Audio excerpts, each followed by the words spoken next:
अस्सलामुअलैकुम। Career in campus news में खुशमदीद। आज लेसन 2 में हम जर्मन के मुकम्मल अल्फ़ाबेट्स और उनके सही तलफ़ुज़ को सीखेंगे। चलिए शुरू करते हैं। पहला हरफ है आ, जिसे जर्मन में आ कहते हैं। फिर आता है बी यानी बेह, और से को त्सेह पुकरा जाता है। आगे बढ़ते हैं। दी को देह कहते हैं, ए को ए और एफ का तलफ़ुज़ एफ होता है। इन्हें ध्यान से सुनिए और मेरे साथ दोहरिए। गे को जर्मन में गेह कहते हैं, है को हा और आई का तलफ़ुज़ ई जैसा होता है। ये हमेशा याद रखें कि प्रोनाउंसिएशन बहुत अहम है। अब आते हैं जे पर, जिसे जॉत कहते हैं।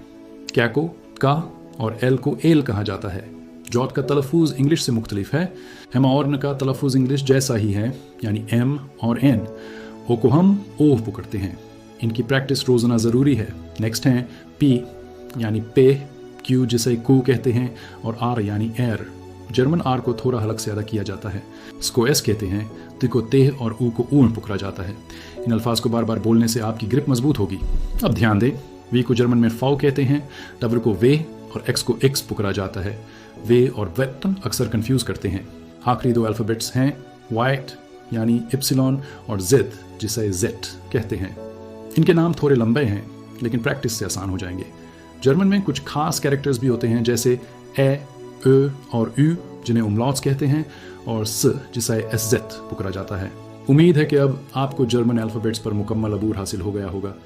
इस टेबल का स्क्रीनशॉट ले लें ताकि आप प्रैक्टिस कर सकें। अगर किसी लफ्ज़ में मुश्किल हो तो नीचे कमेंट में ज़रूर लिखें। क्या हम अगली वीडियो में ग्रीटिंग्स शुरू करें? बताएं। अल्लाह हाफिज़।